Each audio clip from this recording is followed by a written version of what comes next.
चर्चा में भाग लेंगे माननीय सदस्य श्री रोहित ठाकुर जी। अध्यक्ष महोदय, जो माननीय मुख्यमंत्री जयराम ठाकुर जी ने 4 मार्च 2022 को इस माननीय सदन में वर्ष 2022-23 के बजट अनुमान प्रस्तुत किए हैं, उस पर चर्चा चली है। मैं भी अपने आप को इसमें शामिल करता हूं। चुनावी वर्ष है, स्वाभाविक है जनता को रिझाने का, लुभाने का प्रयास किया गया है। जहां मैंने ये पूरा बजट पढ़ा है, मात्र 1-2 क्षेत्र को छोड़कर अगर आप संपूर्ण हिमाचल प्रदेश के जो महत्वपूर्ण विभाग है उसके बजट में कटौती की गई है। सामाजिक क्षेत्र में अवश्य आपने बढ़ोतरी की, मैं उसके लिए आपको बधाई देता हूं। और इसमें भी जो सबसे महत्वपूर्ण जो आपकी योजना थी, जिसे एक तरह से आपका फ्लैगशिप प्रोग्राम भी कहा जा सकता है, सहारा योजना, इसमें भी जिस तरह से आपने अन्य घटकों में बढ़ोतरी की, इसमें बढ़ोतरी नहीं हुई। मैंने अपने राज्यपाल अभिभाषण में इस ओर भी आपसे आग्रह किया था।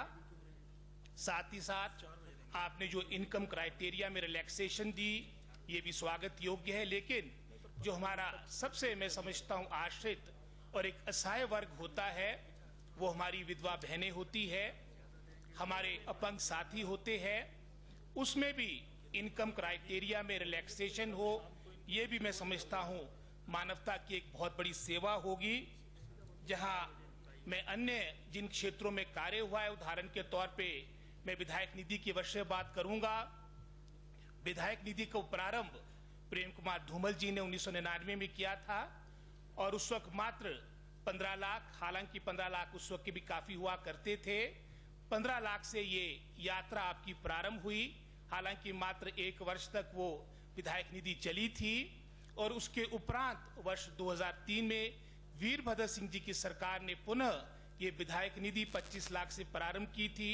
और जो हमारा अंतिम जो बजट था 2017-18, 1 करोड़ 10 लाख के आसपास हम इस सीमा को पहुंचा के लाए हैं। आगे आपने लगभग 2 करोड़ तक इसे पहुंचाया है, ये आपको बधाई। स्वैच्छिक निधि भी जो कांग्रेस कार्यकाल के दौरान 2 लाख से प्रारंभ हुई थी, आज 12 लाख तक पहुंची है। ये भी मैं समझता हूं, चाहे वो पक्ष की बात हो, विपक्ष की बात हो, ये सभी के पूरे प्रदेश के हित की बात है। लेकिन जो तीसरा आपने जो विशेष रूप से यहाँ पर बात रखी है, जो हमारी नाबार्ड के माध्यम से डीपीआर जाती है, उसकी सीलिंग आपने 135 करोड़ से 150 करोड़ की है। अगर आप इस 150 करोड़ का भी अध्ययन करेंगे, इस 150 करोड़ में 80 करोड़ वो है जो 2014 से 17 के बीच कांग्रेस सरकार के कार्यकाल के दौरान जो आपकी सीलिंग रखी गई थी। आपके कार्यकाल के दौरान ये 70 करोड़ बढ़ी है। जहां हमारा पहाड़ी क्षेत्र है, जिस तरह से आपका क्षेत्र है, 15 करोड़ में मुश्किल से एक आपकी डीपीआर बनती है। सेंट्रल रोड फंड में हमारे क्षेत्रों को पैसा नहीं मिला। प्रधानमंत्री ग्रामीण सड़क योजना के तहत भी हमारे क्षेत्र वंचित रहे। वर्ल्ड बैंक के तहत भी हमारी कोई क्षेत्र की योजना नहीं आई है। तो मेरा आग्रह रहेगा, क्योंकि आपने अभी स्पीच देनी है, ये जो हमारा सीलिंग है ये कम से कम 70 करोड़ जो आपके समय में वर्तमान में है, इसको कम से कम 100 करोड़ किया जाए, 150 करोड़ से 180 करोड़ किया जाए। आप हमारी जो भौगोलिक दृष्टि से हमारा क्षेत्र उससे आप परिचित है। जहां मैं लोक निर्माण विभाग की बात कर रहा था, जो हमारी पहाड़ी क्षेत्र की जीवन रेखा है, भाग्य रेखा है, इसका भी अगर आप तुलना करेंगे 2021-22 के बजट से और वर्तमान का जो आपने 22-23 के बजट अनुमान अभी प्रस्तुत किए हैं, जहां 2021-22 में 4,502 करोड़ का प्रावधान रखा गया था, वर्तमान में ये घटाकर 4,373 रखा गया है। इसमें भी लगभग कोई 150 करोड़ के आसपास की आपकी कटौती हुई है।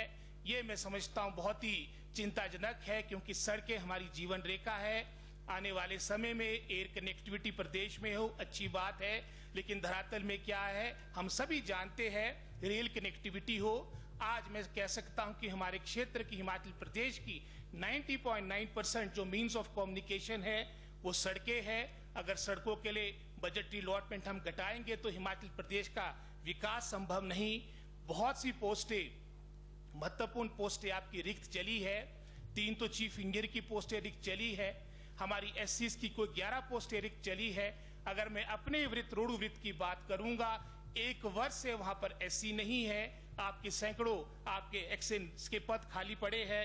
ये भी मैं समझता हूं हम सबके एक चिंता का विषय है। पीछे नितिन गडकरी जी का बयान आया था कि हिमाचल प्रदेश के लिए लगभग कोई 5600 के 13 रोपवे स्वीकृत हुए, तो मुझे उनके नेशनल हाईवे भी याद आए।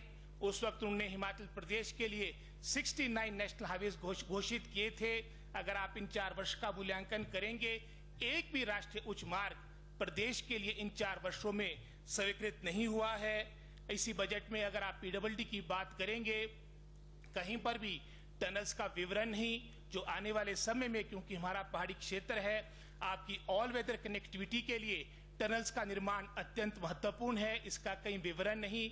आपका मैं समझता हूं टनल्स के माध्यम से जहां आपके डिस्टेंसेस शॉर्ट होंगे, साथ ही साथ पर्यावरण की भी रक्षा होगी और आपको ऑल वेदर कनेक्टिविटी पहाड़ी क्षेत्र में मिलेगा।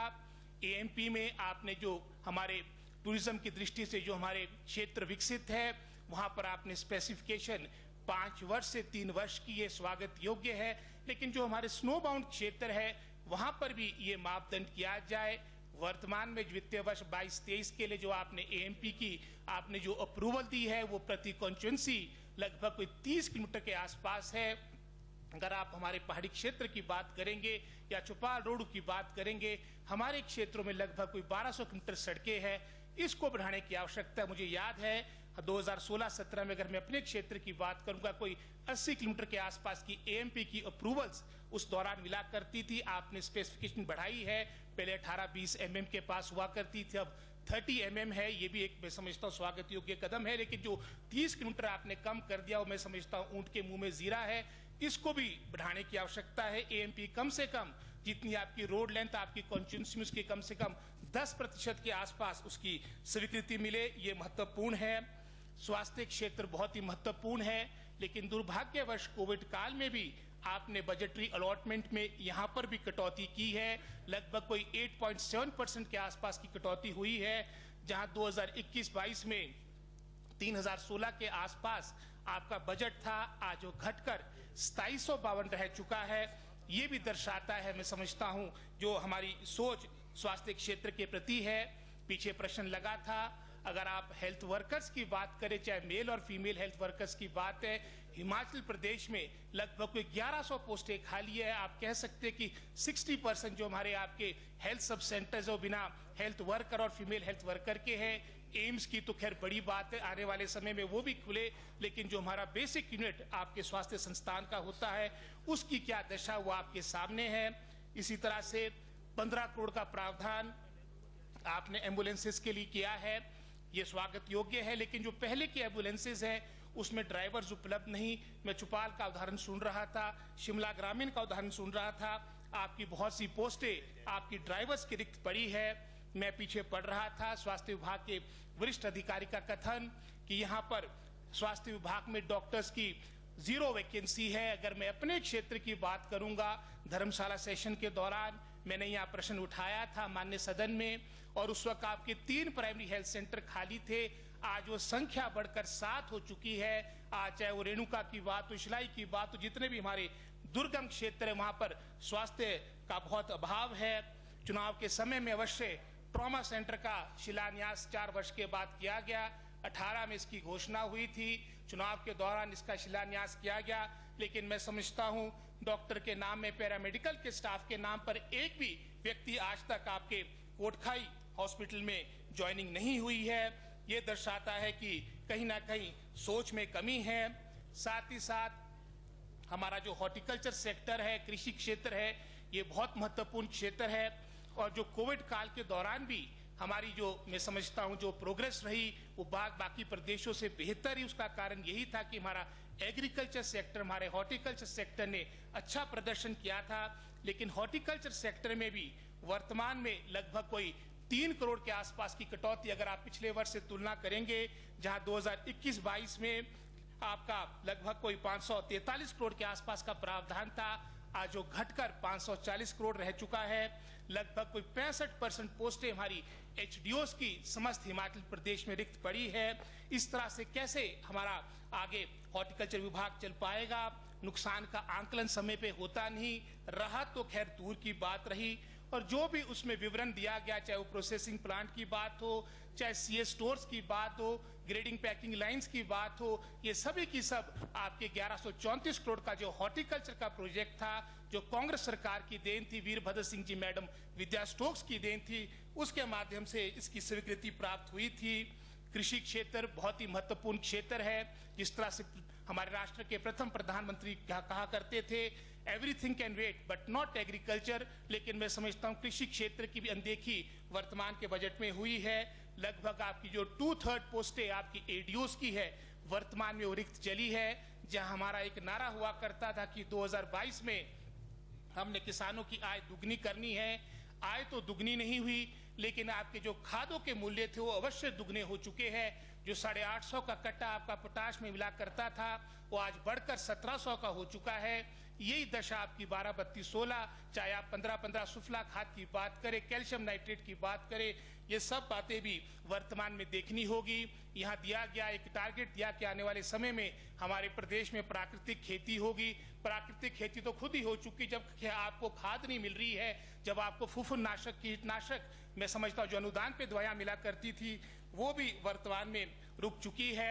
इसी तरह से अगर आप केंद्र की भी बजट की बात करेंगे, जो भी जनता जनार्दन से जुड़ी हुई योजनाएं हुआ करती थी, चाहे उसमें मैं समझता हूँ फसल बीमा योजना की बात हो, मनरेगा की बात हो, फर्टिलाइजर सब्सिडी की बात हो, चाहे पेट्रोलियम सब्सिडी की बात हो, हर जगह मैं समझता हूँ उसमें भी कटौती की गई है।